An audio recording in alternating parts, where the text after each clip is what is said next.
Bonsoir à tous et vous êtes vraiment une audience avec résistance de commencer ici très tôt ce matin dans une sauna plus ou moins. Assez de chaleur, mais avec la nouvelle stratégie de la France, j'ai compris que tout le monde va contribuer. So, merci pour faire votre partie aujourd'hui. Moi, je vais parler un peu en anglais parce que c'est plus facile pour moi, plus proche. Merci, vous avez dit, j'ai oublié.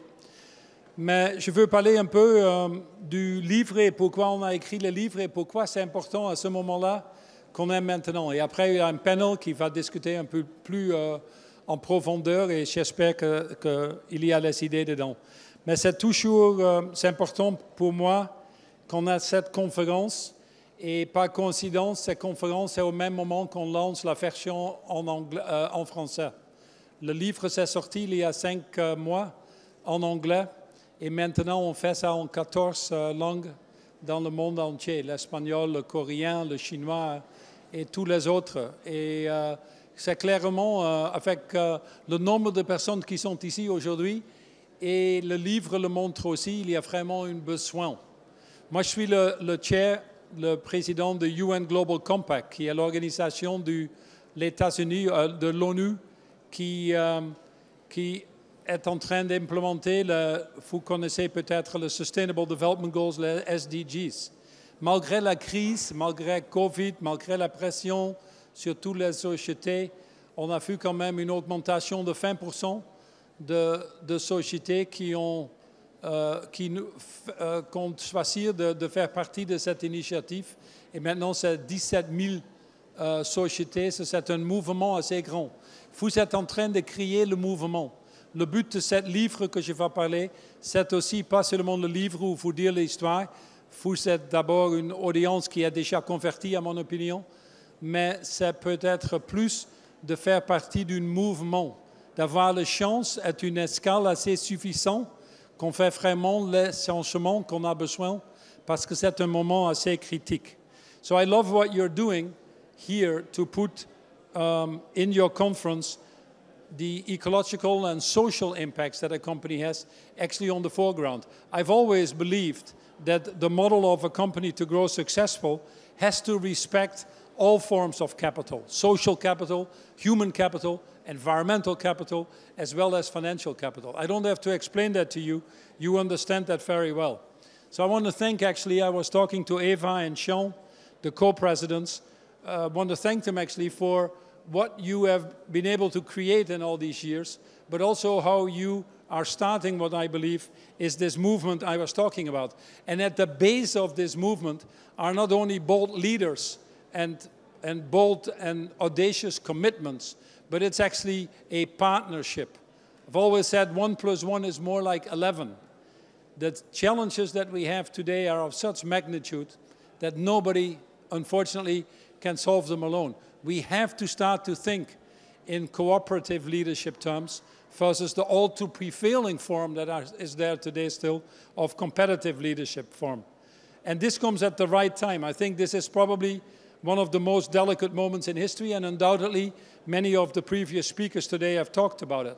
COVID has shown us that we can't have infinite growth on a finite planet. It's finally sinking in that this planet has its limitations, that we're living well beyond these planetary boundaries.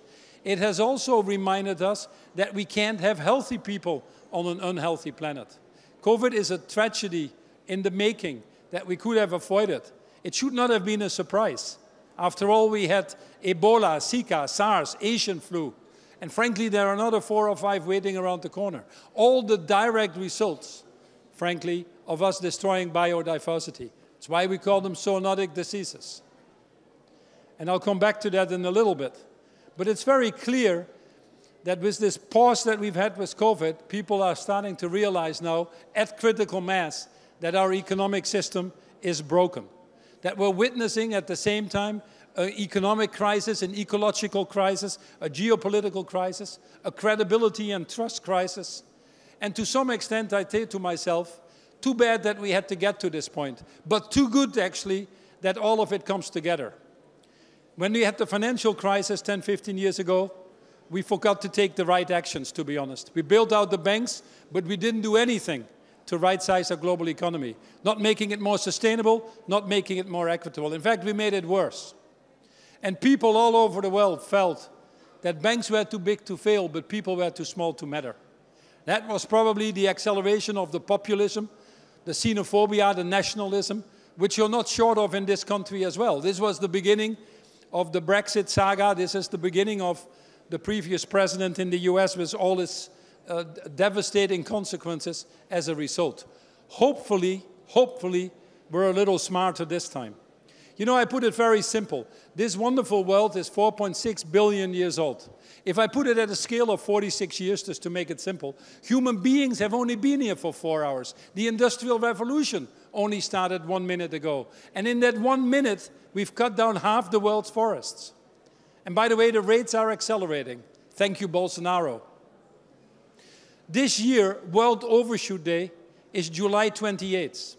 That's the day that we use up more resources than the world can replenish. I would argue that after the day, each day after, we're actually stealing from future generations.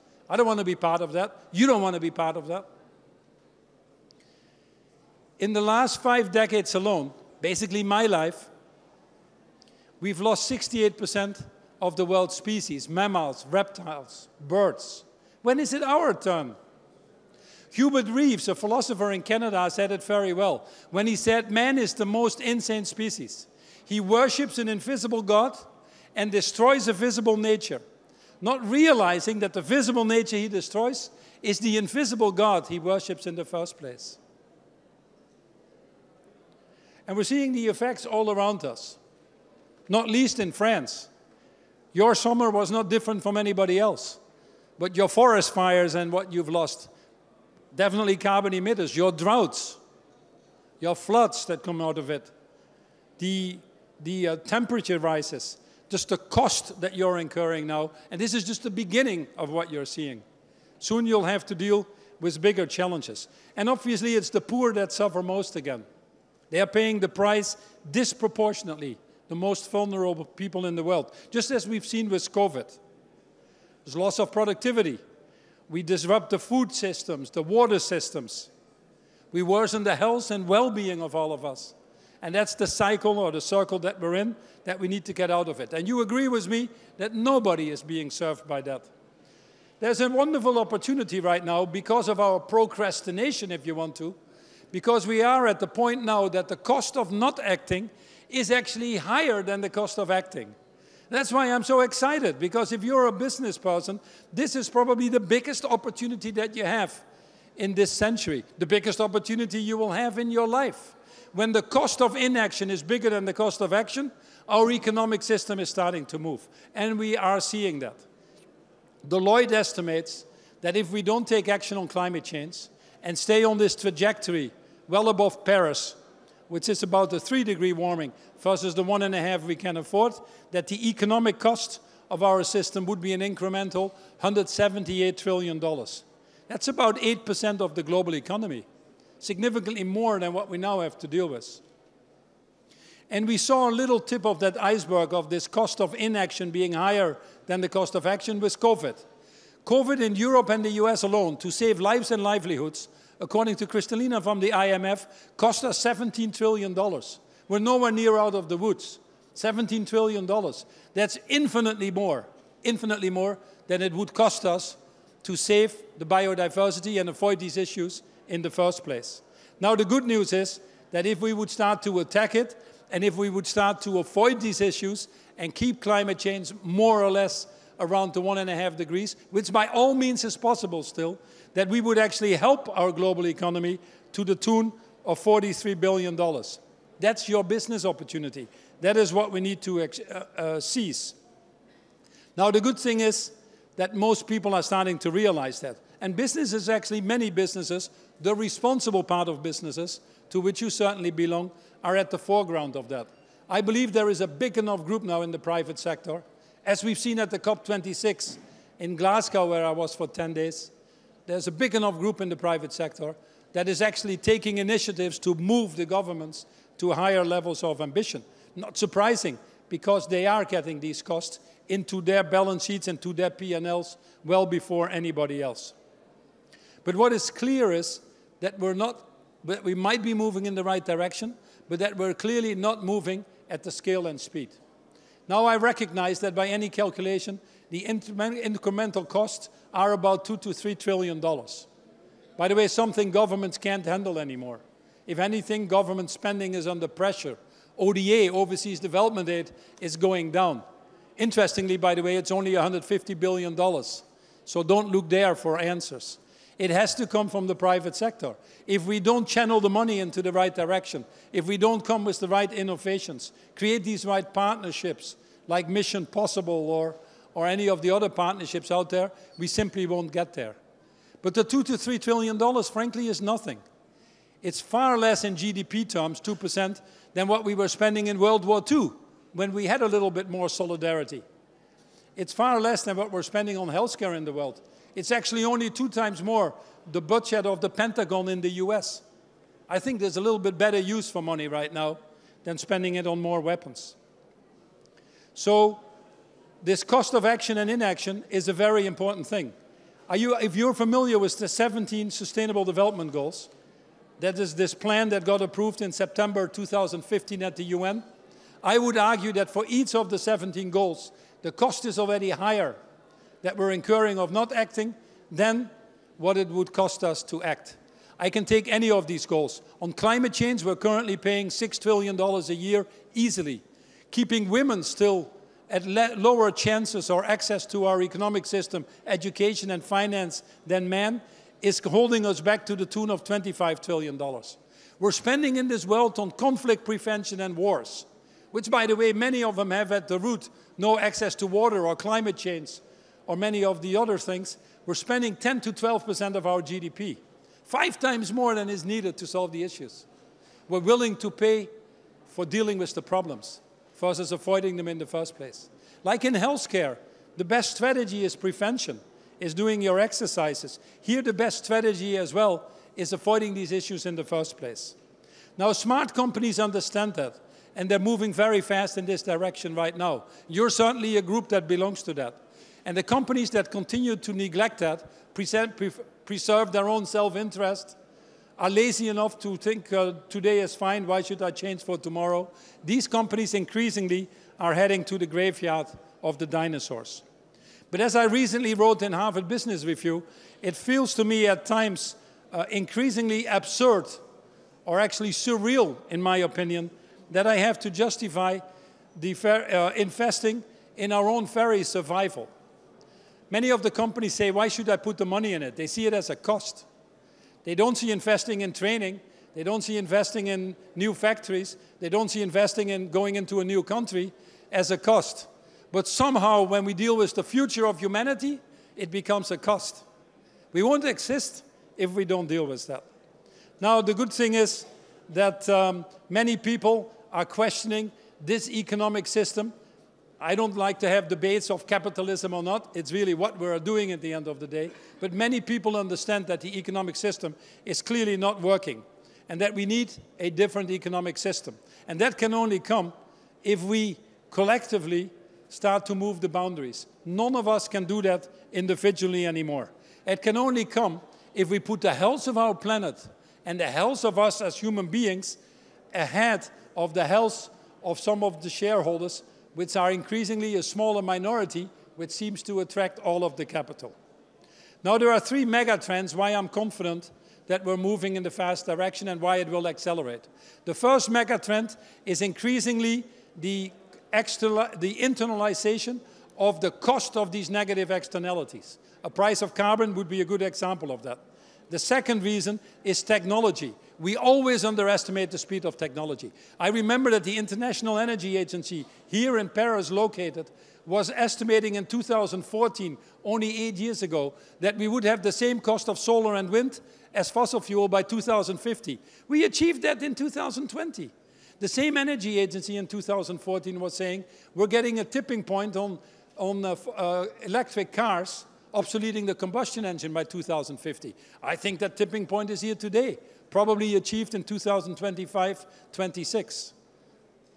And even then, many of the fossil companies and others were saying, well, we will never achieve that. These targets are way too optimistic. We always underestimate the speed of technology. Now we have AI, we have digitization, and many other things that give us the possibilities to move faster. And the last, most powerful reason is really you, basically the millennials and the Gen Zs. You, as a younger generation, are increasingly demanding these faster changes.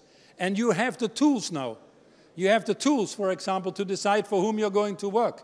The Great Resignation we've seen in the US is a wonderful example where employees, for the first time, unheard of, I wouldn't have believed it 4 or 5 years ago, are walking out because the company isn't making aggressive enough targets on climate change, are walking out because you're giving mattresses to the borders where children get separated from their parents, are walking out because face recognition technology infringes on your privacy. Employees are speaking up. I would argue in every company is a Greta Thunberg.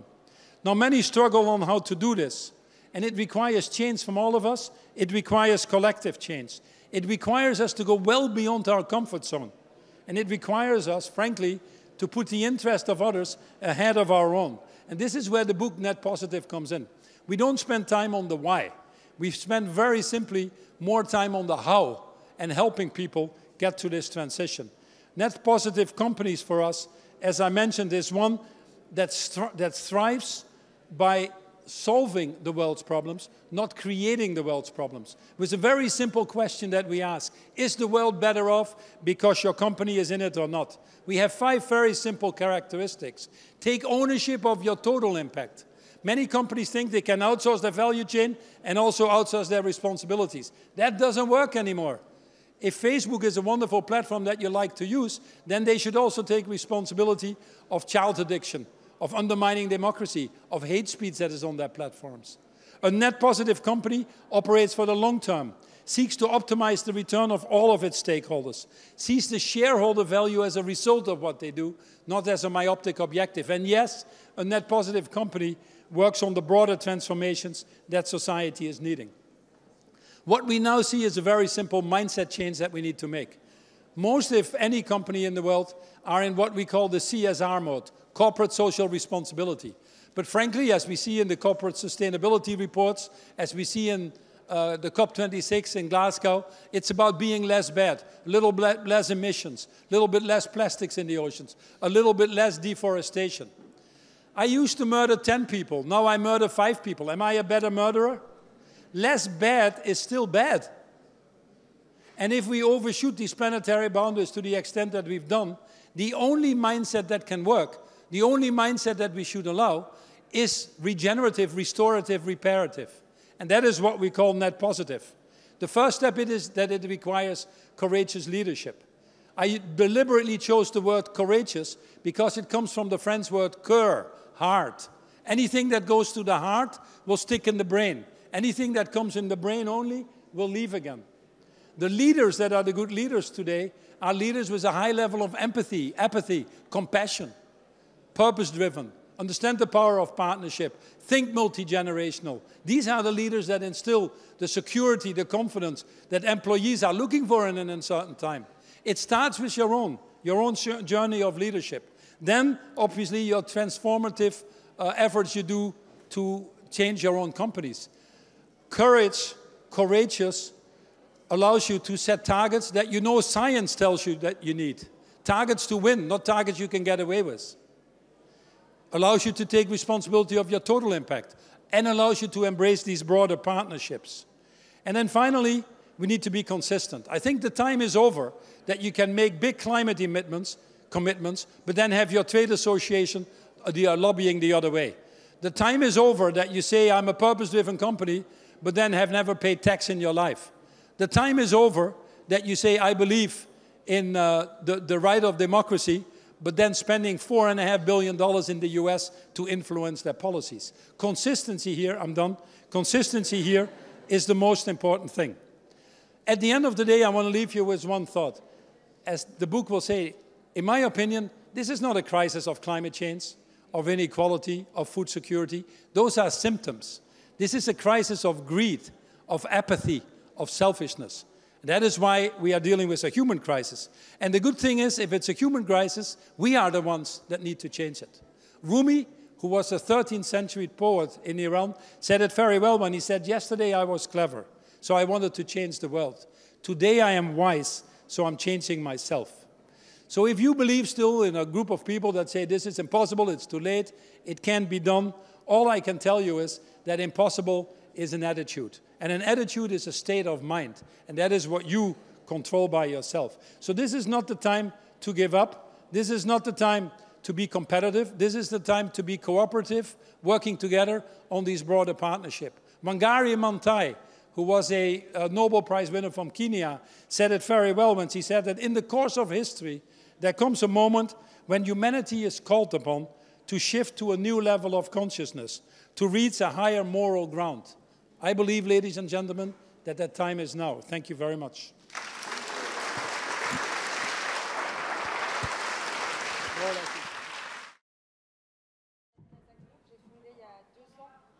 Bonjour à tous. Merci infiniment Paul Polman pour cette intervention d'une richesse folle qui nous pose tant de questions qui concordent avec ce sujet de cette sobriété. La sobriété pour tout ce qu'elle a de complexe, pour tous ces enjeux, ces conséquences d'un changement de paradigme national sur le reste du monde, ces effets papillons qu'on attend peut-être, sur cette paix, sur toutes les formes de paix, sur tout ce qui commence à se faire rare dans cette paix, qu'elle soit sociale, mondiale, environnementale, économique, sur cette question de refaire le monde, de reformer le monde, de réformer le monde, mais plutôt d'empêcher qu'il se défasse aussi. Je m'appelle Amina Zaknous, que vous m'avez peut-être pas entendu tout à l'heure. J'ai cofondé JMA il y a 1 an et demi. C'est un incubateur de politique publique engagé pour l'Afrique et je suis ravie d'accueillir mes 4 intervenants aujourd'hui. Vous voyez, on a un panel assez extraordinaire. Je vous demande d'applaudir Jean-Bernard Lévy, PDG d'EDF, Anaïs Voigilis, chercheuse associée à l'IAE de Poitiers, Sakina Emsa, fondatrice de la marque éponyme Sakina Emsa, et Philippe Zawati, CEO de Mirova. On les applaudit de nouveau. Et pour rentrer directement dans le vif du sujet, pour vous parler justement de ces effets papillons, j'aimerais qu'on aborde le sujet de la sobriété à l'aune des risques de déstabilisation de ce système mondial qu'on a passé tant d'années à construire. Cette espèce d'économie globale, globalisée, mondialisée, interdépendante qu'on a essayé de construire depuis les années 50 et qu'on essaye aujourd'hui de déconstruire sans potentiellement provoquer d'effondrement. Comment on fait? Je vais me tourner vers vous directement, Philippe Zawati. Sur la question de la finance, il y a une urgence à s'assurer qu'on opère une transition juste, et une transition juste pour tous. Est-ce que la finance responsable, ça existe? Est-ce qu'elle a un rôle clé à jouer dans cette quête? Et qu'est-ce que la finance doit sacrifier pour qu'on y arrive? Merci, bonsoir à toutes et à tous. Merci Amina. J'ai combien de temps? 2 heures? Écoute, en fait, il faut bien reconnaître une chose, c'est que sobriété et finance, comme ça, de prime abord, ça ne fait pas super bon ménage. L'ADN de la finance, c'est quoi? C'est de transporter de l'argent dans le temps pour développer des nouveaux projets. C'est-à-dire généralement pour en faire plus, pour fabriquer de nouvelles infrastructures, pour développer des nouveaux produits, des nouveaux services, pour faire de l'innovation, inventer des nouvelles choses, de la technologie, des nouveaux besoins aussi. Donc la finance, elle a cette tentation, cette tension qui la pousse à aller vers, effectivement, le plus.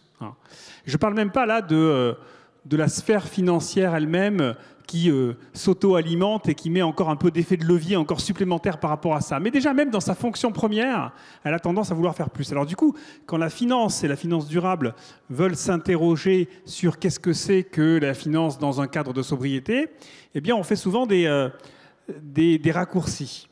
Par exemple, dans un premier temps, on a tendance à confondre sobriété et efficacité énergétique. Parce que efficacité énergétique, ça, c'est quelque chose, on arrive à se raccrocher assez vite à ça. Il faut investir pour faire autant avec un peu moins. Alors là, tout de suite, on voit des cash flows futurs et une actualisation maintenant des cash flows futurs. Et là, on se sent beaucoup plus à l'aise et on se dit, tiens, c'est bon, j'ai compris ce que c'est que la sobriété. Ou alors, on se dit, attention, pour être sobre, il faut aussi investir. Et ça, c'est vrai. Pour être sobre, il faut investir. Par exemple, l'exemple typique, c'est il faut rénover son logement. Quand on rénove son logement, on l'isole et donc demain, on consomme moins. Et donc, y compris pour devenir plus sobre, on doit investir. Et là aussi, la finance se sent à l'aise et se dit, tiens, je vais pouvoir avoir un rôle à jouer. Et puis le troisième élément, c'est que la finance peut se dire, je vais investir dans des modèles de sobriété. des plateformes de partage, de l'économie de l'usage, du développement open source, de l'économie circulaire. Et là encore, on est dans le rôle de la finance. Le problème, c'est que ces trois éléments-là, efficacité énergétique, investissement pour devenir sobre, économie de la sobriété, c'est très bien, c'est très utile. Mais en fait, au bout du bout, le problème, c'est que ça ne va pas suffire. Ça ne va pas suffire parce qu'à un moment donné, il va aussi falloir faire moins. Tout simplement, moins. Moins parce qu'aujourd'hui, on utilise 3 planètes à peu près, et que pour utiliser moins de 3 planètes, et pour revenir à l'utilisation d'une planète, il va falloir faire moins. Moins, ça veut dire utiliser moins de matière, moins d'eau, moins d'extraction. Et là, la finance, elle se sent quelquefois un petit peu démunie. Qu'est-ce que ça veut dire, une finance qui va servir à freiner et non plus à accélérer? Comment est-ce qu'on imagine ça? Et là, je crois qu'il y a effectivement tout un champ à réfléchir autour de ça. Moi, je pense qu'un des éléments à ça, c'est évidemment tout ce qui tourne, tout ce qui implique la mesure et l'intégration dans nos modèles de cette économie de la sobriété, de cette limite planétaire, de ces limites planétaires. Ça passe par tous les sujets de la comptabilité extra-financière. Sans rentrer dans le détail, vous savez qu'il y a des grands travaux internationaux aujourd'hui qui ont lieu, et une vraie tension qui a lieu d'ailleurs avec plusieurs visions de ces travaux internationaux. On pourra y revenir si vous voulez, entre la vision européenne et la vision américaine, disons pour faire simple. Et donc on doit intégrer ces notions de limites planétaires à l'intérieur de nos modèles économiques. Et moi je pense que la finance peut être utile pour ça. Vous savez, quand on est dans une voiture, on appelle ça le frein moteur. Hein, il y a le frein où on appuie sur le frein, et puis il y a le frein où on arrête d'accélérer, et ça fait freiner. Et je crois que la finance peut jouer ce rôle-là, parce qu'elle a une capacité à allouer du capital et à gérer la rareté, qui est exactement ce qu'on a à faire aujourd'hui. Merci beaucoup Philippe Zawadi. C'est une excellente transition à la question que j'allais poser à Monsieur Lévy d'EDF, parce que du coup, je pense que Philippe m'a un peu dépassé sur la question d'efficacité énergétique. J'aimerais en parler, parce que est-ce qu'elle n'est pas juste la grande sœur un peu mal aimée, enfin cette sobriété n'est pas la grande sœur mal aimée de l'efficacité énergétique? Comme le disait très bien Philippe Zawadi, elle va plus loin puisqu'elle suggère de consommer mieux, relativement parlant, mais aussi de consommer moins dans l'absolu. Ça veut dire quoi, consommer moins pour EDF?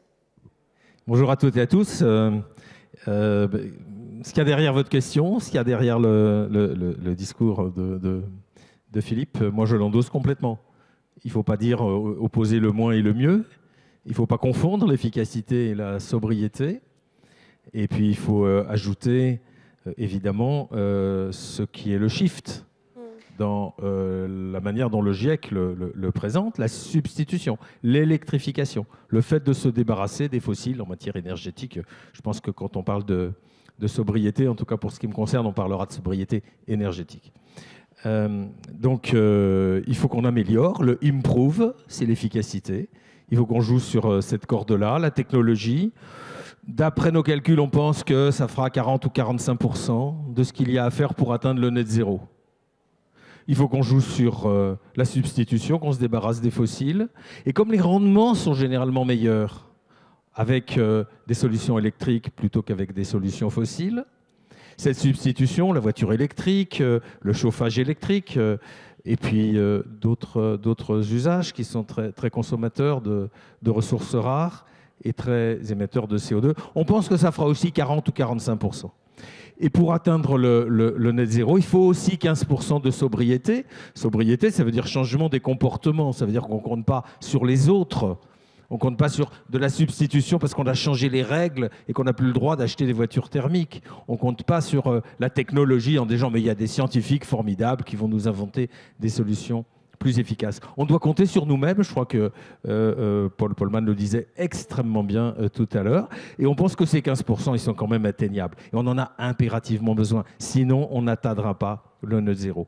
Donc, c'est un triptyque d'efficacité, de sobriété et aussi d'amélioration par la substitution de solutions à base d'électricité décarbonée et pour se débarrasser des énergies fossiles. Voilà un petit peu comment on voit les choses chez EDF d'après nos calculs. Et donc le message positif, c'est qu'on pense que le net zéro en 2050, on peut l'atteindre. Mais on y croit. Merci beaucoup.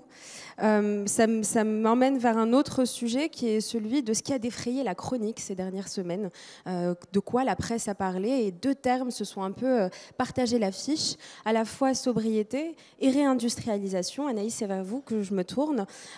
Comment est-ce qu'on aborde ces deux thématiques ensemble, séparément? Sont-elles antinomiques? Et comment est-ce qu'on aborde aussi les externalités potentiellement négatives de cette réindustrialisation, que ce soit sur la hausse potentielle des prix, sur des pays en développement qui en fait se sont basés sur cette mondialisation, sur les millions d'emplois qu'on a créés peut-être hors du territoire? Comment est-ce qu'on conjugue les deux?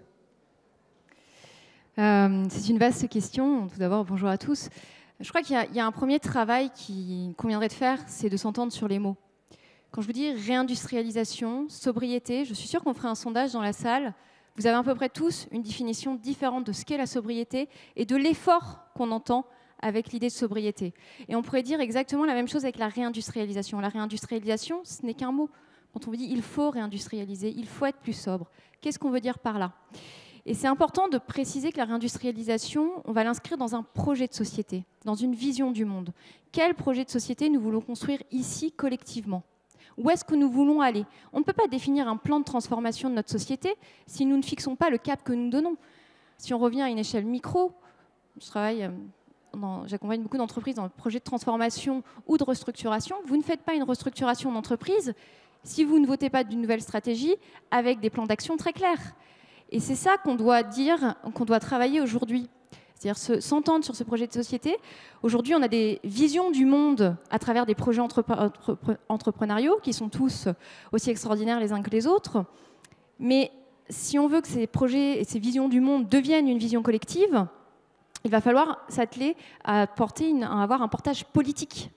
C'est-à-dire ne pas être juste dans le discours méta, mais à vraiment avoir cette ambition politique, et pas politique au sens politicienne, parti politique, mais vraiment cette ambition collective. Et après, pour répondre à la question de est-ce que industrie et sobriété sont antinomiques, alors bien entendu, encore une fois, on en revient toujours à la question du projet de société, mais l'industrie en France, elle n'est pas forcément antinomique de la question environnementale, parce que déjà, il faut savoir que produire en France, au regard de notre mix énergétique, de nos contraintes environnementales et sociales, est forcément mieux disant que produire à l'autre bout du monde. Néanmoins, ça va obliger à des transformations profondes de nos modèles industriels, des transformations profondes qui vont toucher à la fois la manière de produire, donc tout ce qu'on va faire sur l'outil de production, mais aussi sur la manière de concevoir des produits, qui vont devoir être des produits recyclables ou réutilisables, sur la logistique, et aussi l'impact sur les modes de consommation derrière. Et il faut se dire que tous ces changements, si on ne les anticipe pas, si on ne les accompagne pas, peuvent avoir un impact social très lourd. Quand vous commencez à dire sobriété, vous commencez à venir taper dans le modèle classique de l'industrie. C'est quoi le modèle classique de l'industrie? C'est massifier la production pour abaisser les coûts unitaires de production. À partir du moment où on commence à vouloir aller sur de la production unitaire, de vouloir du service associé au produit, on vient percuter ce modèle. Et donc, comment est-ce que socialement on l'accompagne? Et finalement, eh bien, c'est ça que je réponds à la question par une autre question, mais peut-être qu'il faudrait qu'on creuse un peu ce sujet dans le cadre de ce débat. Merci beaucoup Anaïs. Et il y a une des industries qui moi, me fascine beaucoup et où j'aimerais vous entendre réagir, Sakina M'sa, c'est l'industrie textile, l'industrie de la mode, dont vous êtes actrice à part entière. À votre avis, face à des enjeux d'approvisionnement de matières premières, de production, je sais que vous êtes championne du Made in français, du Made Africa en même temps. Comment est-ce que, à votre avis, on pourrait faire évoluer ce secteur vers des dynamiques de sobriété? Qu'est-ce qu'il faut changer? Qu'est-ce que je dois jeter dans mon placard? Est-ce qu'il faut que je jette quoi que ce soit dans mon... Dites-nous tout. Bonjour tout le monde. Alors moi, je parle de mode éclairé. Je parle de mode éclairé parce que je pense que, par exemple, Cocteau disait que la mode, c'est celle qui se démode. Et la mode durable, par définition, on a du mal à comprendre, on se complique un peu les choses avec ça. Pour moi, la mode éclairée, c'est cette mode qui éclaire chaque personne dans la chaîne de valeur, du producteur, de celui qui fait les teintures, à celui qui les fabrique. Bon, une fois qu'on a dit ça, c'est très bien. Moi, je pense qu'aujourd'hui, on a vraiment un enjeu où il faut qu'on réussisse vraiment à participer à à une espèce d'une autre manière de fabriquer, d'une autre manière de faire qui nous éclaire. Au moment où les femmes affirment leur place dans la société, il me semble que l'on doit cependant trouver des mots justes pour accompagner l'affirmation de ce nouveau rapport au monde.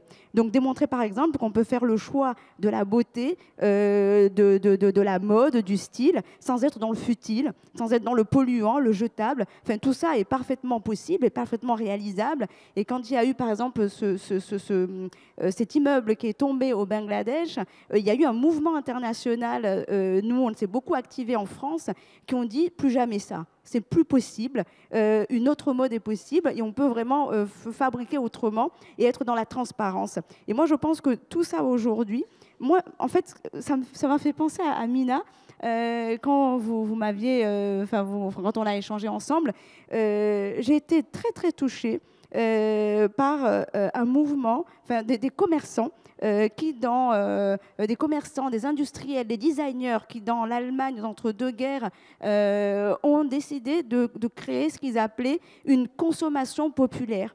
L'idée était très belle. L'idée était de dire que en fait, on pouvait démocratiser le beau. En fait, c'était de démocratiser le beau comme remède à la montée des tensions politiques et sociales.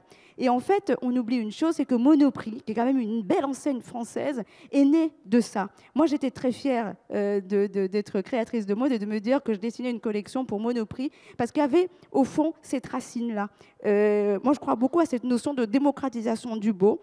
Et je pense que nous tous, on doit être à l'heure de nos ambitions et de la transformation. Moi, cette mode que j'essaie de réaliser entre la France, l'Afrique ou l'Europe, j'ai été très touchée par l'Afrique. Pendant des années, on disait il n'y avait pas d'électricité. Comment on peut aller fabriquer en Afrique, là où il y a peut-être de l'électricité 15 minutes ou 2 heures par jour, etc. etc. Eh bien, moi, aujourd'hui, quand je vais en Afrique, je me rends compte d'une dynamisme de ce peuple qui vont vraiment dans le futur, de cette jeunesse. Et je suis très fière de voir qu'il existe des unités de production au Ghana, des unités de production au Kenya, qui font confiance, qui ont la confiance, d'un marché européen. Et moi, je pense qu'on doit de plus en plus penser à ce Made in France, mais aussi à ce Made in Africa. Merci beaucoup, Sakina. Effectivement, c'est extrêmement inspirant d'avoir le retour de toutes ces expériences-là et aussi la réassurance que je peux continuer de m'habiller. Je voulais aussi vous faire réagir plus largement sur ces conditions qui feraient que la sobriété puisse devenir une clé d'une économie de la paix durable. Mais je ne peux pas aller là sans se poser la question de la conflictualisation du monde, de ce monde qu'on habite et qui est de plus en plus hostile, où la menace peine. J'ai l'impression d'être dans BFM. Mais à l'heure de cette conflictualisation, c'est à vous que je m'adresse, Monsieur Lévy. Est-ce qu'il n'y a pas des pistes qui sont peut-être antithétiques ? Je pense notamment à la piste nucléaire. Est-ce qu'elle n'est pas antithétique à la sobriété ? C'est quand même quelque chose d'extrêmement massif, d'une production massive, quelque chose qui est finalement un peu inextricablement lié, qui lie le civil et le militaire. Est-ce qu'on peut faire de la sobriété tout en choisissant la voie nucléaire ? Parce qu'elle ne faisait peut-être pas partie de votre triptyque. Bien, alors il reste 17 minutes pour revenir sur cette question qui est complexe. Et je vais essayer de ne pas y consacrer 17 minutes. Je vais peut-être d'abord vous dire que le nucléaire civil et le nucléaire militaire, ça n'a rien à voir. C'est géré de façon techniquement différente. Et on en a la preuve quand on voit que de nombreux pays, la quasi-totalité des pays, se sont engagés dans un traité de non-prolifération.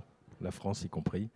Et donc, évidemment, il revient aux autorités des différents pays de faire en sorte que le nucléaire civil ne soit pas détourné de ses fins de production d'électricité. Je ne sais pas. Moi, je n'ai pas d'exemple où ça a été le cas. Alors, on le craint. Il y a une agence internationale à Vienne qui s'appelle l'AIEA, qui est chargée de traiter cela. Elle le fait correctement, je crois. En tout cas, elle est respectée dans le monde entier. Évidemment, tous les pays occidentaux, dont la France, en font partie. Ensuite, vous dites que le nucléaire, c'est la façon de produire de l'électricité de façon massive. Oui, oui, bien sûr. Mais la question est de savoir si on a besoin d'électricité de façon massive ou pas. Et le vrai sujet derrière, c'est est-ce qu'on a besoin de grandes installations d'électricité ou est-ce qu'on peut se contenter de petites installations qui sont développées d'un côté avec, je ne sais pas, du recyclage, de l'autre côté avec une petite installation hydraulique, d'un troisième côté. Bon, ce mode de développement n'a pas fonctionné. Ce mode de développement n'a pas fonctionné. La société que l'humanité a construite, c'est une société dans laquelle, pour prendre un mot qui n'est pas très joli, on massifie. On essaye d'obtenir des économies d'échelle. On met en réseau l'énergie comme on met en réseau de très nombreuses chaînes. La question qui se pose, c'est est-ce qu'on va continuer à systématiquement mettre en réseau ou est-ce qu'à force de mettre en réseau, on ne devient pas vulnérable? Ça, c'est vraiment une très bonne question qui apparaît ces dernières années. Et notamment la vulnérabilité que l'Europe, sans s'en rendre compte, parce que si elle en était consciente, elle ne l'aurait pas fait, s'est créée vis-à-vis du gaz russe. En mettant en réseau le gaz russe avec les consommateurs européens, on s'est créé une vulnérabilité. Et donc on se pose finalement la question, cette mise en réseau, est-ce qu'il ne faut pas lui poser des limites et essayer de travailler plutôt par bloc, d'une certaine dimension, à définir, plutôt qu'en essayant de tout mondialiser et de créer ainsi des dépendances qui sont trop fortes et des pertes de souveraineté. Alors ça doit vraiment être, je pense, au centre de nos considérations que je qualifierais de géo-énergétiques. Il faut qu'on gère mieux la planète, mais il faut aussi qu'on s'interroge sur la manière dont on limite nos dépendances. Je vais vous donner une autre dépendance à laquelle on pense peu. Est-ce que vous savez qu'il faut beaucoup, beaucoup plus de cuivre pour construire une voiture électrique qu'une voiture thermique? Ah oui, on va économiser de l'essence, on va économiser des matières plastiques, très bien. Mais il faut beaucoup plus de cuivre. Et est-ce que vous savez que le cuivre est concentré dans un tout petit nombre de pays? On ne produit pratiquement plus de cuivre en Europe. Il y a encore une petite production en Suède, historique, mais tout à fait mineure. Et qu'en fait, si on ne fait pas attention, on va se retrouver à dépendre considérablement du Chili, qui est de loin le plus gros producteur de cuivre. Il faut faire attention, on ne va pas substituer une dépendance à quelques pays producteurs d'hydrocarbures pour devenir dépendant de quelques pays producteurs de quelques matières rares. Le lithium, qui est également très présent en Amérique latine, ou le cuivre, le Chili. Donc voilà, cette question est compliquée. Je vous ai bouffé 4 minutes, je suis désolé. Ah non, au contraire, c'est moi qui l'ai cherché. Je pourrais ne pas m'arrêter. Je crois qu'il faut de la mesure en tout. Il faut faire attention aux conséquences. Il ne faut pas être myope, il faut regarder le long terme et les risques que l'on crée. Il faut une gestion des anticipations et pas simplement une gestion des besoins de court terme. Je voulais simplement vous dire par quelques exemples que oui, le nucléaire, pour y revenir, c'est une solution de masse. C'est une solution qui fonctionne bien, elle est pilotable. Elle dégage des déchets qui sont en très petit nombre, alors il faut les surveiller, mais ils sont en très petite quantité, en volume. On arrive à les concentrer dans un endroit pour un pays aussi grand que la France ou pour un pays aussi grand que les États-Unis, dans un endroit unique. Voilà. Donc faisons attention à tout ce que l'on fait, ne mettons pas tous nos œufs dans le même panier, faisons attention aux dépendances que nous créons sans nous en apercevoir. Et puis, voilà, réfléchissons tous ensemble à la manière de gérer un ensemble de sources rares. Il n'y a pas de miracle. Il y a évidemment, tout le monde le répète et moi aussi, la planète, elle est finie. Aujourd'hui, je ne crois pas que la planète Mars va venir véritablement devenir notre deuxième planète pour qu'on puisse consommer 2 planètes. Hein. Peut-être des gens qui le croient ici. On sait qu'il y a un milliardaire bien connu qui va dépenser beaucoup d'argent pour essayer de progresser dans cette dimension-là, dans ce domaine-là. C'est peut-être encore un peu tôt pour dire que ça apportera une solution. Donc, vivons avec notre planète et puis changeons nos comportements, puisque on parle ici de sobriété et de paix. Eh bien, le comportement collectif, s'il s'améliore, il sera évidemment facteur de paix. Il y a un lien direct entre notre capacité à vivre paisiblement et le fait que nous comportions les uns et les autres d'une manière qui est solidaire. Merci beaucoup. Philippe, je pense que vous avez envie de réagir. Ou je pense mal. Oui, enfin, ce que vient de dire Jean-Bernard Lévy montre bien qu'on a un problème d'utilisation de la matière, en fait. Hein. C'est-à-dire que si on électrifie tout, si on passe tous aux voitures électriques, etc., on voit bien qu'on va devoir extraire encore plus de matière et qu'à un moment donné, même ces changements technologiques ne vont pas suffire à régler le problème. On parle de paix dans cette table ronde. Je crois que la première paix qu'il faut qu'on fasse, c'est la paix justement avec la nature et avec le monde qui nous entoure. Les économistes n'ont pas du tout pris ça en compte depuis des décennies. Au 19e siècle, il y a Jean-Baptiste Say, qui est un grand économiste, qui disait « Les richesses naturelles sont inépuisables, car sans cela, nous ne les obtiendrions pas gratuitement.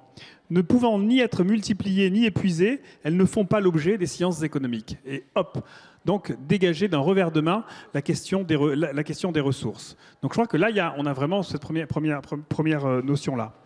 Mais il y a une deuxième notion, je crois que prendre en compte les limites planétaires et les limites matérielles, c'est bien, mais ça ne suffira pas. Il faut apprendre à prendre en compte les limites, mais il va falloir aussi entraîner la société des humains dans ce sillage-là. Et pour ça, ça exige un autre concept, qui est le concept de justice. Je crois que notre rapport aux inégalités va fondamentalement changer. Parce que, et on le voit bien avec tous les événements récents, les jets privés, etc. Pourquoi, en fait, ça va fondamentalement changer? Parce qu'on peut accepter que quelqu'un soit 10 fois plus riche que nous. C'est acceptable, même 100 fois ou même 1000 fois. On peut difficilement accepter que quelqu'un détruise 10 fois plus, 100 fois plus ou 1000 fois plus le même environnement que l'on partage. Et comme on sait qu'il y a une corrélation extrêmement forte entre les deux, eh bien, l'acceptation sociale des inégalités va se réduire mécaniquement avec la transition et avec la sobriété. Et ça, je pense qu'il faut qu'on l'ait bien en tête, parce que c'est un changement radical de l'organisation sociale. La transition, elle doit être juste. Et aujourd'hui, pour un financier, je crois que être juste, par exemple, et il faut quand même se le dire de façon claire, c'est peut-être aussi refuser de recevoir des dividendes qui viennent de surprofits dont on sait très bien qu'ils sont les dividendes de la guerre. Très clair, merci beaucoup. Je pense qu'on peut l'applaudir. Et je pense que plus largement se repose cette question du projet de société entre souveraineté économique, énergétique, entre enjeux environnementaux, entre justice sociale. Anaïs, j'ai envie de vous voir réagir sur ce projet de société voulu qui intégrerait la sobriété, mais qui nous redonnerait aussi une forme de souveraineté économique. Il ressemblerait à quoi ce projet-là? Vaste question, c'est-à-dire que c'est marrant parce qu'on me demande souvent la question, c'est-à-dire l'arroseur arrosé. Je suis très nulle en expression française, donc il est possible que cette expression ne veuille pas dire ce qu'elle veut dire. C'est pas forcément le rôle d'un universitaire de dire quel doit être le projet de société. Le rôle de l'universitaire, c'est de partager sa connaissance et de diffuser sa connaissance pour qu'elle serve à la transformation de la société. On a eu des temps politiques pour discuter de ce projet de société. On a eu l'élection présidentielle, on a eu les élections législatives. Et ce qui est ressorti de ces élections, c'est plutôt finalement une fragmentation de la société, cette diffusion en petits îlots, et pas la capacité à créer quelque chose qui nous dépasse, qui nous transcende. Et je pense qu'une des difficultés, elle vient de notre difficulté à nous projeter. Dans le sens, quand on dit la neutralité carbone en 2050, pour beaucoup 2050, c'est loin. Quand on travaille avec des industriels, ils ont les injonctions du quotidien, les prix des matières premières qui augmentent, pas forcément la certitude d'être livrés, un certain nombre d'entre eux qui ne peuvent pas sortir des productions parce qu'ils ont des manquants, le prix de l'électricité et du gaz qui explose, et donc toute cette gestion de la contrainte quotidienne qui oblige un pilotage à vue, et en même temps, on leur demande, et on demande à tout le monde de se projeter à une échelle très longue. Et pour ça, je crois qu'il y a, et c'est le rôle des universitaires, mais pas seulement, c'est aussi le rôle des politiques, des académiques, j'ai dit, mais des chefs d'entreprise et de tous ceux qui veulent contribuer à la société, de construire cette notion de futur désirable. Dans quoi on veut se projeter? Et la notion de futur désirable, elle renvoie aussi à la notion d'imaginaire. De quoi on rêve? Quelle est notre capacité de projection et d'abstraction en tant que société? Et donc, encore une fois, je ne vais pas répondre à la question. Moi, je crois fondamentalement à la réindustrialisation, parce que la réindustrialisation, elle est à la fois un facteur de cohésion sociale et territoriale, dans le fait que l'industrie crée un emploi, pour un emploi direct, crée 2 à 3 emplois indirects et des emplois induits. Donc, à chaque fois que vous fermez une usine, vous ne supprimez pas seulement les emplois de cette usine, mais vous supprimez des emplois dans l'ensemble de l'écosystème. L'industrie, elle est un facteur de souveraineté, et on le voit, et ce que soulève Jean-Bernard Lévy est très intéressant, c'est-à-dire jusqu'où on accepte la dépendance. C'est-à-dire aujourd'hui, on doit passer d'une situation de dépendance subie à une situation de dépendance choisie, mais on ne sera jamais totalement indépendant. On prend un exemple, on produit de l'aluminium sur le territoire français. On a besoin d'aluminium. Alors certains diront c'est une vieille industrie, c'est électro-intensif, il faudrait que ça soit ailleurs. Moi, je pense que la réindustrialisation, c'est renouer avec notre responsabilité environnementale et arrêter de dégager nos déchets et tout ce dont on ne veut pas loin des yeux, loin du cœur. Non, eh bien, il va falloir accepter une part de risque pour affronter cette transformation de la société. Mais pour revenir au cas de l'aluminium, le point bloquant, ce n'est pas la production d'aluminium, c'est la production de bauxite. Parce que l'extraction de bauxite qui est transformée en alumine et l'alumine qui permet de produire l'aluminium. Il y a une usine qui produit de l'alumine en Europe, elle est en Irlande. Elle appartient au groupe Rusal. Le groupe Rusal est un groupe russe, comme son nom le laisse deviner. Donc ça montre bien toute la complexité des chaînes de valeur et ça, il va falloir se poser à un moment, les détricoter et se dire ça c'est vital. Là, on peut faire des partenariats stratégiques avec des partenaires et ça oblige à avoir cette vision de long terme. On parlait de la Chine. Aujourd'hui, la Chine est le leader mondial dans l'extraction et le raffinage de nombreuses matières premières, tout simplement parce que la Chine a réfléchi sur les sujets sur lesquels elle voulait être indépendante. Comment elle voulait construire sa souveraineté industrielle. Et à partir de là, elle a construit les nouvelles routes de la soie. Je ne dis pas que la Chine est un modèle à suivre. Ce n'est pas du tout le modèle démocratique qu'on a envie de suivre. Mais la Chine, elle a eu des ambitions et elle a mis les moyens au service de son ambition. Définissons nos ambitions et mettons les moyens sur la table. Aujourd'hui, les ambitions de la France, elles ne sont pas claires. Bravo.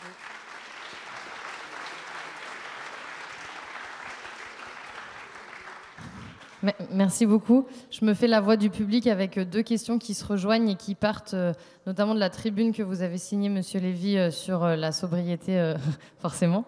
Et plus globalement, la question, c'est aujourd'hui, comment est-ce que vous estimez la capacité à collaborer des différents acteurs, notamment français, alors sur le sujet de l'énergie et de ce qui nous attend cet hiver, mais peut-être plus globalement sur les sujets de réindustrialisation. On entend parfois certains groupes se mettre ensemble pour recréer des usines textiles, par exemple. Aujourd'hui, où est-ce qu'on en est de cette capacité à collaborer pour créer des chaînes de valeur plus intégrées? Merci. C'est une question qui trouve assez vite des limites dans la réponse. D'abord, nous avons collaboré dans la tribune, c'est déjà pas mal, hein. Ensuite, comme vous le savez, nous sommes régis par des règles européennes et françaises qui font qu'aujourd'hui, le monde de l'énergie est dicté par des règles de concurrence qui sont grosso modo les mêmes que celles qui s'adressent à l'économie en général. Par exemple, je ne sais pas, à la production ou à la distribution de vêtements ou d'aliments ou de biens industriels quelconques. Et donc, la coopération, elle ne peut se faire, pour simplifier, que dans les limites que permettent les règles sur la compétition juste. Ça veut dire que les coopérations les plus accessibles ne sont pas tellement entre des pairs, surtout comme c'est le cas d'EDF sur le marché français, nous avons une position qui est forte, ce que les économistes appellent une position dominante, en tout cas sur le marché de l'électricité. Cette coopération, elle peut se faire entre des gens qui ont des métiers complémentaires. Et donc, c'est ce que nous essayons de faire en travaillant avec des scientifiques, des startups, des laboratoires d'innovation de toute nature qui sont généralement très décentralisés, de façon en amont de nos procédés à les améliorer, en améliorer l'efficacité, à trouver les meilleures technologies.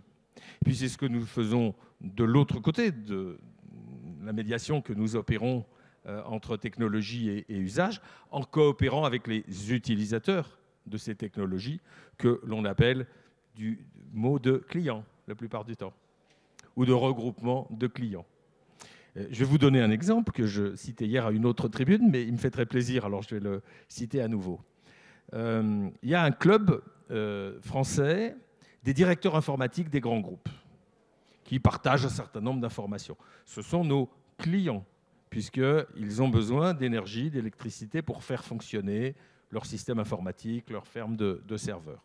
Eh bien, nous sommes en train de travailler aujourd'hui avec ces clients, ce regroupement de clients qui s'appelle le CIGREF, Club des directeurs informatiques des grands groupes, pour travailler avec eux des recommandations en matière de sobriété énergétique dans le monde de l'informatique et du numérique à l'horizon de l'hiver prochain, puisqu'on sait que l'hiver prochain va être difficile.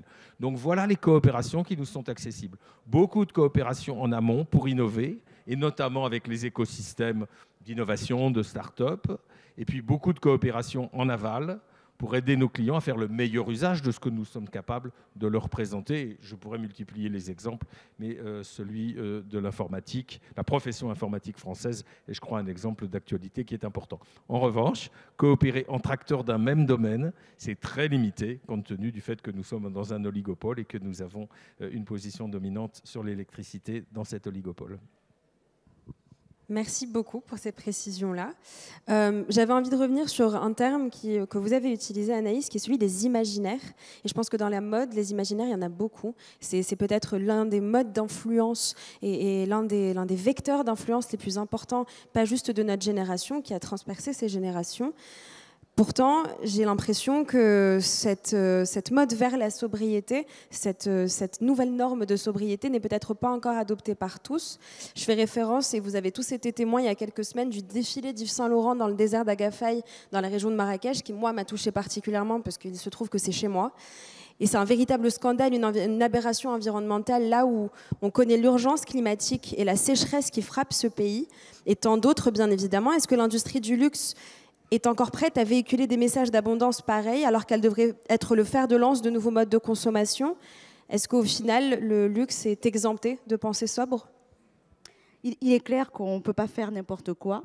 Moi, je ne vais pas rentrer dans la polémique ici, mais je pense vraiment qu'aujourd'hui, un des enjeux des marques de luxe, c'est justement ce dont vous parlez, c'est de l'imaginaire. C'est comment finalement marquer les esprits, être impactant au niveau de l'imaginaire, au niveau de la créativité, tout en n'étant pas un symbole de gaspillage. Là, je pense qu'il y a une vraie question et il y a un vrai enjeu. Je crois qu'une des réponses qui est très importante, je ne sais pas si vous l'avez suivi, je pense que vous le savez, mais depuis janvier 2022, il y a une loi qui s'appelle la loi AGEC, qui interdit aux marques, à l'industrie textile, de brûler les invendus. Et moi, je crois que là, il y a une vraie question. Moi, la question que j'ai envie de soulever là-dessus, c'est, nous, on a essayé, dans ma petite entreprise, d'essayer d'y apporter une réponse, mais une réponse qui soit dans l'inclusivité, c'est-à-dire une réponse qui embarque chaque personne dans la chaîne de valeur. Par exemple, on accueille des réfugiés, on accueille des femmes victimes de violences pour les accompagner autour de cette chaîne par rapport à comment on peut créer de l'emploi avec des vêtements qui existent déjà, avec des vêtements qu'on ne va pas brûler pour avoir un impact qui soit une écologie créative. L'écologie créative, c'est quelque chose de très important pour moi, mais aussi c'est vraiment la seule assurance d'un développement réellement désirable, puisque dans la mode, il y a le mot désirabilité, l'imaginaire est important, mais on ne peut pas créer aujourd'hui des vêtements ou des produits sans penser à son obsolescence programmée, sans penser aussi à ce que, enfin, il y a eu cette économie, c'est de réfléchir vraiment avant de créer un vêtement, quelles sont les matières qu'on utilise, comment ça va vieillir dans 20 ans, 30 ans, etc., etc. Et ça, c'est vraiment des questions que nous posons. C'est une question que le luxe se pose, je pense, et doit se poser. Et je pense qu'il y a beaucoup d'acteurs, des petits acteurs comme nous. Nous, on est une entreprise d'insertion par l'activité économique, mais aussi une marque de mode. Il y a beaucoup d'acteurs, comme des chantiers d'insertion, qui sont vraiment présents pour essayer de répondre à cette chaîne de valeur pour ne plus brûler les vêtements et pour vraiment apporter de la création d'emplois, mais aussi apporter une nouvelle vie à ces vêtements. Merci beaucoup, Sakina. Avant d'accueillir la ministre tout à l'heure, dans quelques minutes, j'avais une dernière question pour vous qui nous rassemblera peut-être tous. À chacun d'entre vous, pour quelle proposition clé vous auriez pour encourager les dynamiques de sobriété inclusive, durable, juste? Au final, je vous demande de faire le bilan de ce forum, de cette journée.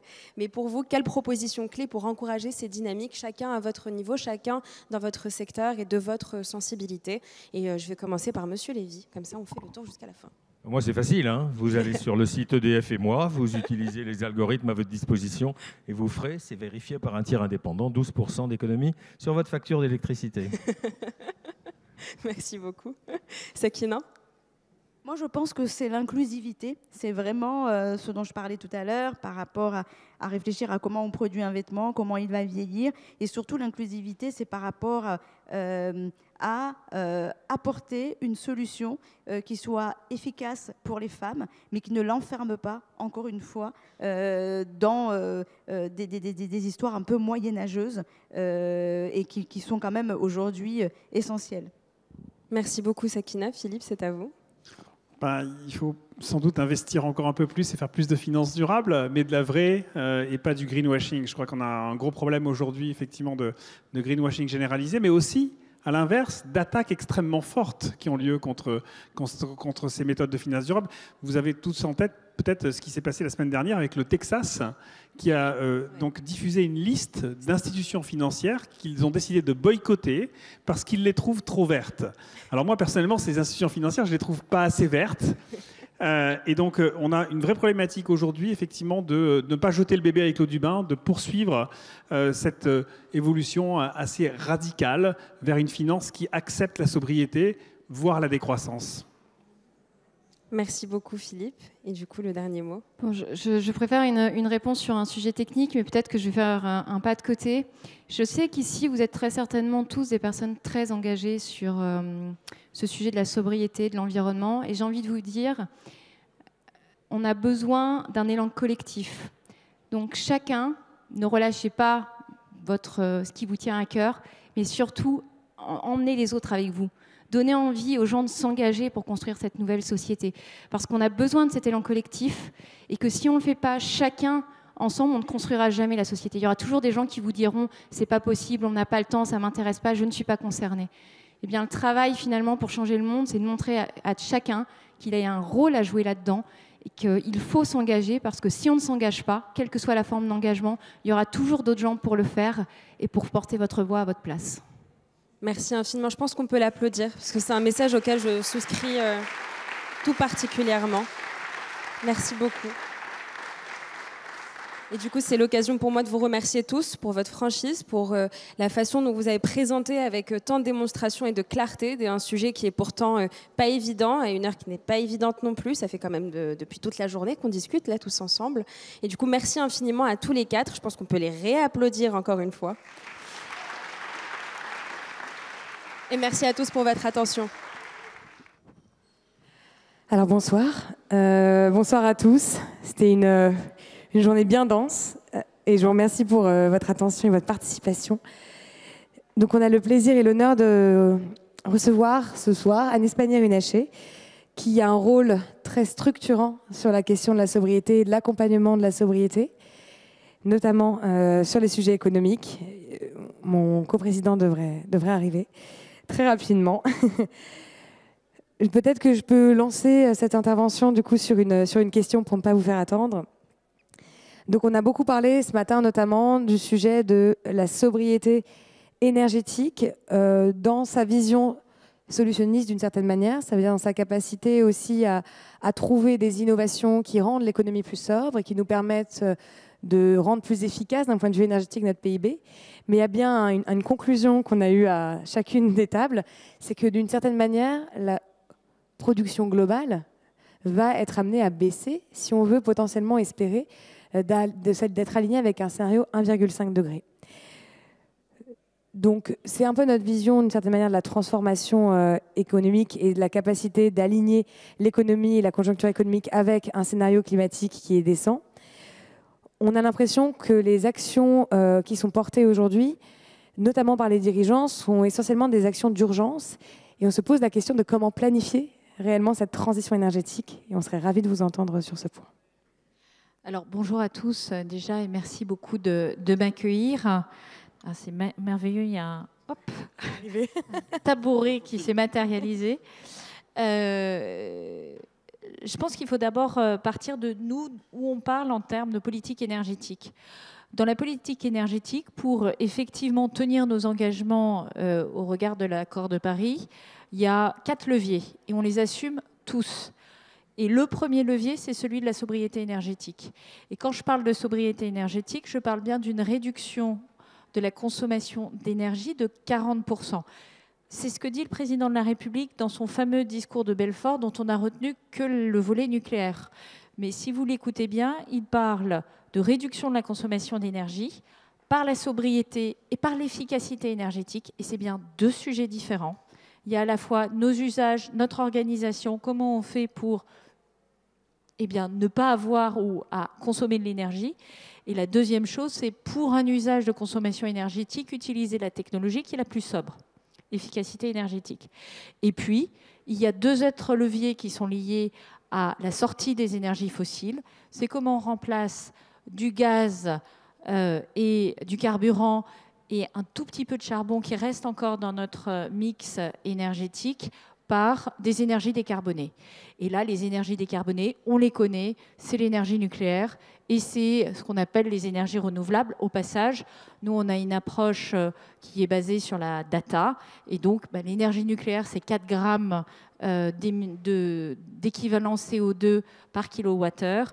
Et vous avez les énergies renouvelables qui sont un peu plus importantes. Et il faut évidemment être attentif à la façon dont, en sortant des énergies fossiles, on ne recrée pas de dépendance à des minéraux critiques, nécessaires notamment dans la production éolienne ou le photovoltaïque, qui sont les deux énergies décarbonées qu'on est en train de développer, notre potentiel d'hydroélectrique étant quasi saturé, même si on a encore un petit peu de marge. Donc voilà, c'est très concret, et c'est bien la sobriété énergétique qui nous permet d'atteindre nos engagements de Paris, dont on parle. Effectivement, chemin faisant, cette sobriété énergétique a un atout, c'est qu'elle nous permet de répondre aujourd'hui et maintenant à une crise énergétique sans pareil. Et il y a une crise géopolitique sans pareil, où un pays, la Russie, utilise le gaz comme une arme de guerre. Et donc, notre intérêt de pays européen est de se passer le plus rapidement possible de ce gaz d'origine russe. On peut le faire en allant s'approvisionner dans d'autres pays. On peut surtout le faire en diminuant notre consommation d'énergie. Et donc, par rapport à cette question, je rebondis pour bien avoir la réponse. Par rapport à cette question, comment on fait pour accompagner, enfin, quelle est votre vision, hein, c'est ça qui nous intéresse vraiment, quelle est votre vision pour accompagner justement des entreprises dont la croissance est liée à la consommation d'énergie vers cette sobriété?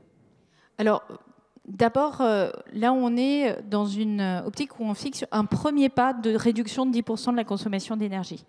Ce premier pas est probablement pas le plus difficile à faire, il est probablement pas le plus dimensionnant, mais il permet d'engager le chantier, et il permet aussi de le structurer. On a beaucoup effectivement parlé dans la sobriété énergétique des éco-gestes. Alors moi, je ne vais pas opposer les éco-gestes à ce qu'on lance avec les entreprises, avec les administrations, avec les collectivités locales. Mais ce qu'on sait, c'est que pour le citoyen, il est d'autant plus acceptable et engageant de faire ces éco-gestes qu'ils ont le sentiment que tout le monde est partie prenante de la transformation, qu'ils voient de manière très claire que les entreprises, et en particulier les plus grosses, sont engagées dans cette transformation. Et au premier chef aussi, l'État, les ministères, ses administrations. Et puis, c'est une logique d'efficacité. C'est-à-dire que sur certains sujets, 75% de la consommation énergétique, elle est positionnée autour de ces acteurs, entreprises, collectivités locales et État. Et du coup, si on veut vraiment faire la différence, il faut les engager. Et c'est pour ça que nous avons lancé ces groupes de sobriété dès le 23 juin dernier. C'était donc 3 jours après la nomination du gouvernement dans sa forme définitive. La Première ministre a consacré son premier déplacement à la sobriété énergétique. Elle a annoncé ce plan et nous avons dans la foulée engagé des groupes de travail. Ce premier pas, il a vocation à dédramatiser le sujet, c'est-à-dire à être très concret. Comment on se chauffe, comment on se déplace, comment on organise ses activités au sein des entreprises. Ce qui sortira de ce premier plan sobriété à la fin du mois de septembre sera extraordinairement concret, probablement pas révolutionnaire, mais ce n'était pas notre intention. Mais ça crée la mécanique, ça crée la dynamique, ça crée le dialogue social. Moi, mon objectif, c'est que la sobriété devienne un objet de dialogue social. On sait tous que l'empreinte écologique d'une entreprise est un élément de la marque employeur, à un moment où toutes les entreprises se plaignent de ne pas pouvoir recruter, eh bien, avoir un discours construit et avoir derrière des faits et des actes construits, c'est une façon d'augmenter sa capacité à recruter. On sait que vis-à-vis des clients, il y a aussi beaucoup d'attentes. Eh bien, pouvoir montrer qu'on est engagé dans cette dynamique, c'est une façon aussi, quelque part, de garantir la pérennité de son entreprise, de créer une relation de fidélité avec ses clients. Et c'est ça aussi qu'on veut installer comme logiciel pour changer la façon dont nous envisageons les activités de production. Donc, c'est un petit pas. Enfin, c'est un petit pas qui fait 10%, ce n'est pas tout à fait l'épaisseur du trait. Et c'est une dynamique qui va s'accompagner nécessairement de dialogue social, de formation. Et je pense que progressivement, on va monter le niveau de jeu. Ce qu'il y a derrière, et on le voit sur les groupes de travail qui sont le plus avancés, je pense notamment au sport. Si je suis en retard ce soir, c'est parce qu'on terminait le groupe de travail sur le sport avec Amélie Castera-Oudéa. C'est que certains sont très engagés et très en avance, ne serait-ce que parce qu'ils ont porté un projet qui est celui des JO 2024, où ils ont déjà pensé les problèmes des compétences, les problèmes du scope 1, 2, 3, la question des achats, etc. D'autres entreprises sont encore à régler la température des bureaux. Mais là encore, c'est une dynamique d'amélioration continue que nous lançons avec finalement une recherche et une communication autour de cela, de la meilleure pratique et du fait que c'est absolument nécessaire et qu'il faut aller chercher de plus en plus loin dans les modèles économiques cette question de sobriété. Après, il y a une limite. Moi, je vous parle d'énergie. La sobriété, c'est tous les autres sujets. C'est les intrants, c'est l'eau, c'est l'empreinte territoriale, le foncier. Donc, c'est un premier pas, mais la Première ministre a annoncé, elle souhaite que nous engagions un plan sur l'eau, un plan sur la forêt, un plan sur l'énergie décarbonée. Donc, vous voyez, il y a déjà 3 champs nouveaux qui sont ouverts. Merci pour cette réponse très complète. Désolé pour mon retard. Pour me faire pardonner, j'ai une question d'ordre philosophique ou éthique à vous proposer. Quel est le problème qu'on constate? C'est que nous, dans les entreprises qu'on représente ici, les entreprises qui sont engagées, qui se veulent exemplaires dans la façon de gérer les ressources, l'équité salariale, on ne se sent pas favorisé dans la bataille concurrentielle. Si je prends l'exemple du textile, on a des adhérents comme 1083, Loom ou Opal, qui sont des gens qui font du textile responsable, de bonne qualité, made in France, et qui se font rouler dessus par des acteurs de la fast fashion. Donc il y a ce qu'on appelle chez nous une forme de primo-vice. Donc la question philosophique, ça c'est le problème qu'on constate. Comment on pourrait être plus favorisé dans les appels d'offres? Comment on pourrait avoir une fiscalité favorable ou des allègements de charges pour compenser cette exemplarité? C'est une question philosophique dans la mesure où, et j'ouvre le débat et je serais curieux d'avoir votre réponse, est-ce qu'on considère que c'est normal de se comporter bien et que la vertu n'a pas à être récompensée et qu'il faut au contraire pénaliser ceux qui font mal? Ou est-ce qu'on va un cran plus loin et qu'on récompense ceux qui font bien avec l'argent qu'on va chercher sur ceux qui font mal? Comment vous positionnez par rapport à cet arbitrage? Alors, j'ai jamais assimilé des avantages fiscaux à une question philosophique. Pardon pour la réponse un peu taquine. Oui, c'est de la philosophie très pragmatique. Mais pour répondre plus sérieusement, je pense que le sujet, nous, on a beaucoup travaillé avec 1083, avec le slip français, avec Loom, sur la question de comment réinstaller une production en France et une production qui réduise son empreinte environnementale. D'ailleurs, dans les dossiers qui ont été soutenus au titre du plan de relance, cette dimension était, je dirais, pouvait conduire à ce que les dossiers soient mieux accompagnés que d'autres, parce que nous prenions en compte aussi la question de la dynamique environnementale. Donc, je dirais 2 choses. La première chose, c'est de s'assurer qu'on est dans un monde de concurrence loyale. Évidemment, en posant la question, j'y réponds, c'est-à-dire nous ne sommes pas dans un monde de concurrence loyale. Il faut aujourd'hui, par les mécanismes étatiques, révéler cela.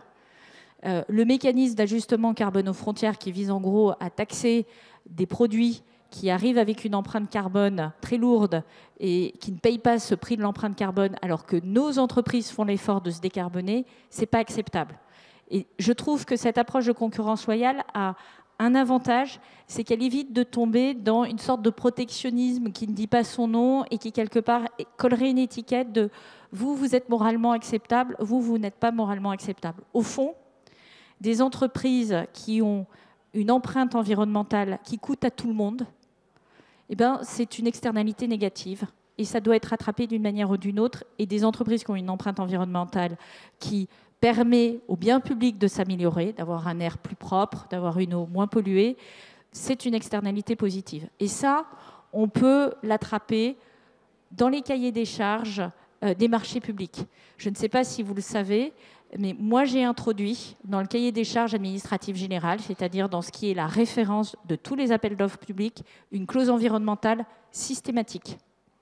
Alors, l'acheteur peut s'en écarter, mais il pose un acte quand il s'en écarte, et il doit rendre des comptes probablement à son conseil municipal, à son conseil régional ou à son conseil d'administration s'il fait ce geste-là. Et vous savez que la loi climat résilience crante dans la loi que d'ici 5 ans, enfin d'ici 4 ans désormais, on ne pourra plus s'en écarter.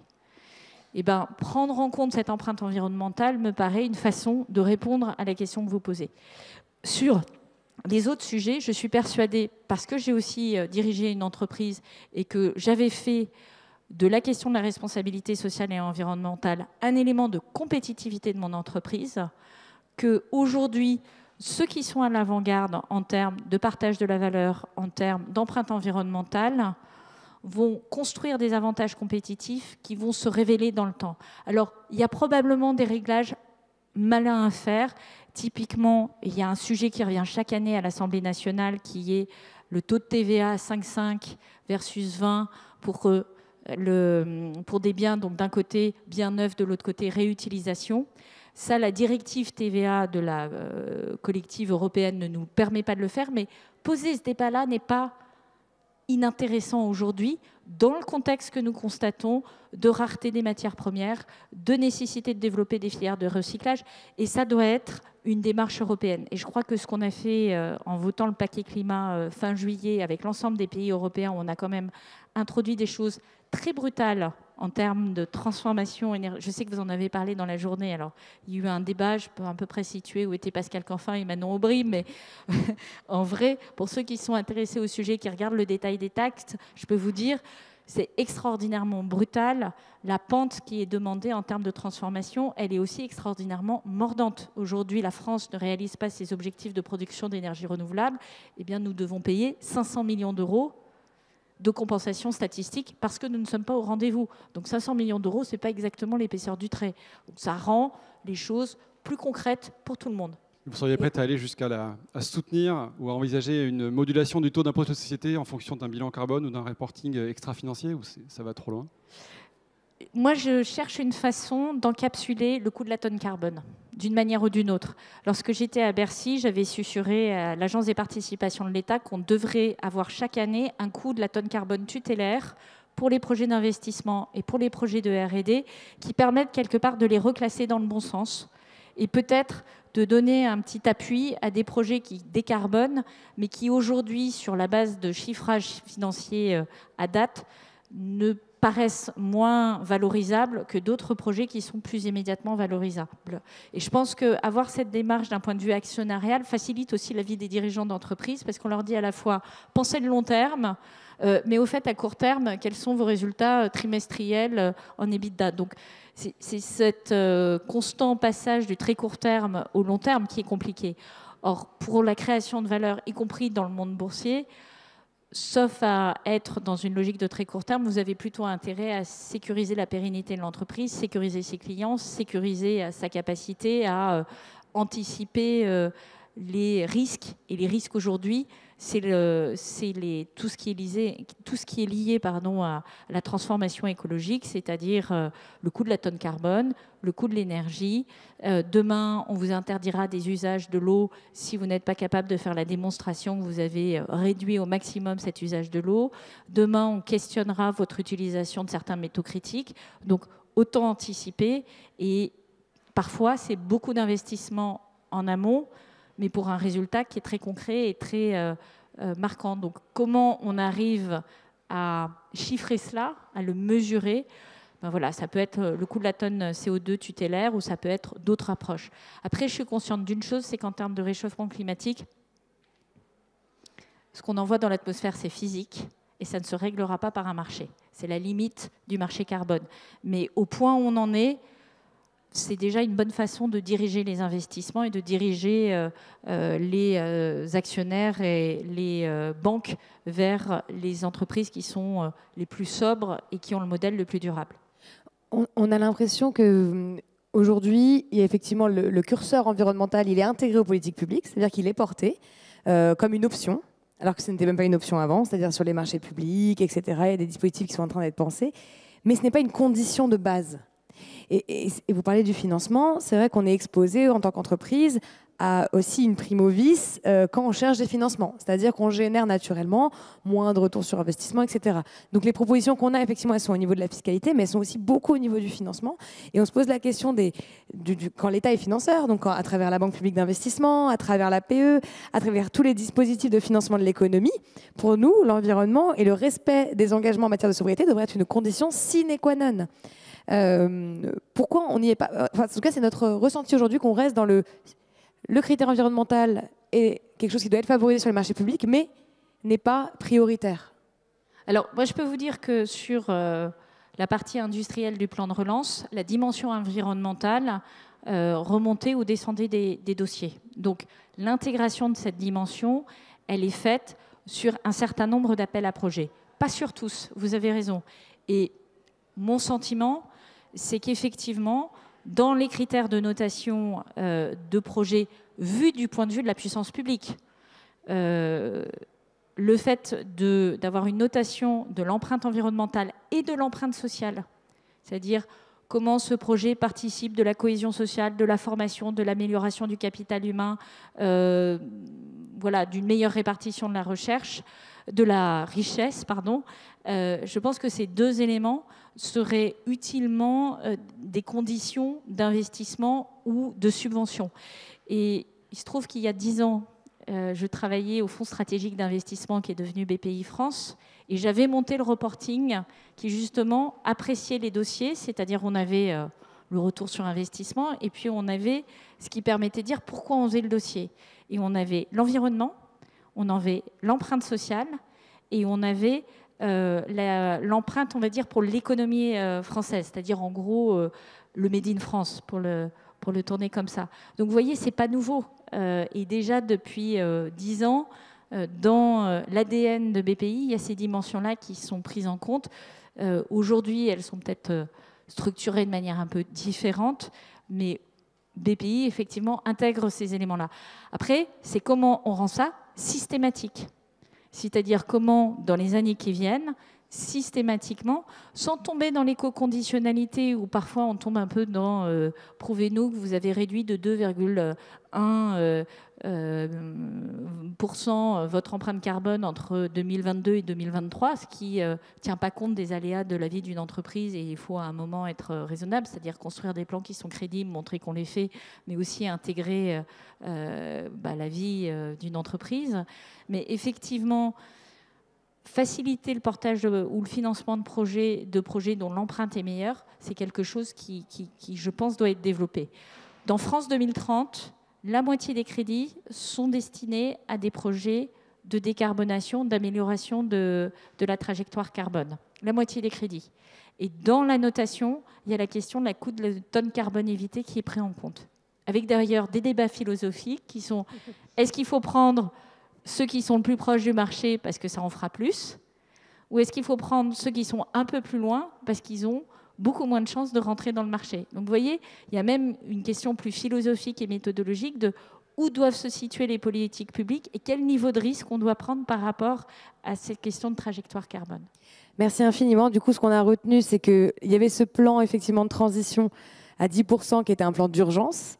Et on sera là pour vous faire des propositions sur la relance vers la sobriété énergétique et écologique. Merci infiniment pour votre présence. Mais j'insiste, ce plan d'urgence, il a vocation à rester. C'est-à-dire que pour moi, ce serait un échec que les mesures qu'on met en œuvre en 2022 et en 2023 disparaissent en 2024. Ah bah, ça ne pourra pas disparaître parce que la situation va être encore pire en 2024. Enfin, pardon, mais... À un moment, on a le droit d'être optimiste. Oui, pardon. Et on peut penser que ce qui est important, c'est qu'on fasse 22-23 sur une dynamique, 24 aussi, et qu'ensuite on dit, c'est quoi la prochaine marche? Les 10% suivants, on les fait en combien de temps? Probablement plus de 2 ans, c'est probablement une marge de 4 ans, parce qu'on va rentrer plus dans le dur, et que dès 2022, on se dit qu'il y a des choses à construire en horizon 2026, 2030, 2035, 2040. C'est ça qui est crédible. Merci beaucoup. Merci infiniment. Merci beaucoup. Merci à tous.